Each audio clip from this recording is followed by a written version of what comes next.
दोस्तों, क्या आप ऐसे इंसान हैं जो कि दूसरों से अपनी बात मनवाने में बिलीव करते हैं, या फिर आप हमेशा ऑर्डर देने वाले व्यक्ति हैं और आप भी चाहते हैं कि भारतीय रेलवे में इसी टाइप का कुछ ऐसी जॉब मिले जहां पे आप अपनी बात को सामने वाले यानी स्टेशन मास्टर को ऑर्डर दे सकें?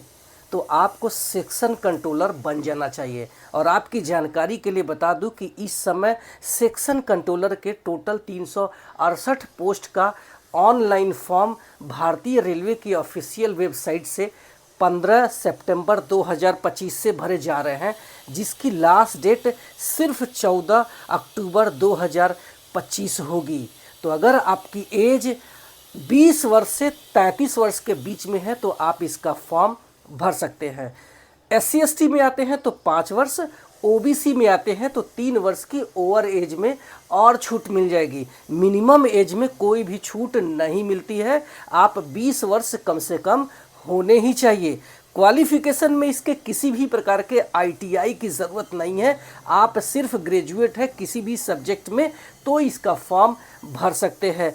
अपीयरिंग वाले एलिजिबल नहीं है। आप कम से कम पास होने चाहिए 14 अक्टूबर से पहले। चलिए इसके एग्ज़ाम प्रोसेस यानी सिलेक्शन प्रोसेस पर बात कर ले तो एक ही CBT होगा जो कि ऑनलाइन एग्ज़ाम होगा। मल्टीपल चॉइस क्वेश्चंस रहने वाले हैं जिसमें 100 सवाल पूछे जाएंगे। 120 मिनट यानी 120 मिनट यानी 2 घंटे आपको टाइम मिलेगा। इसके लिए 1/3 का नेगेटिव मार्किंग रहेगा।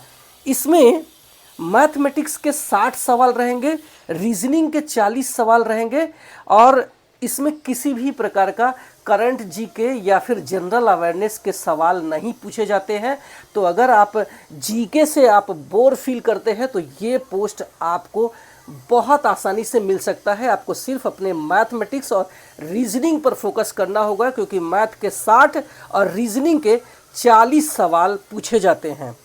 इस CBT को पास करने के बाद आपको एक CBAT यानी साइको टेस्ट से गुजरना पड़ेगा क्योंकि आप बहुत ही जिम्मेदारी वाला काम करने जा रहे हैं।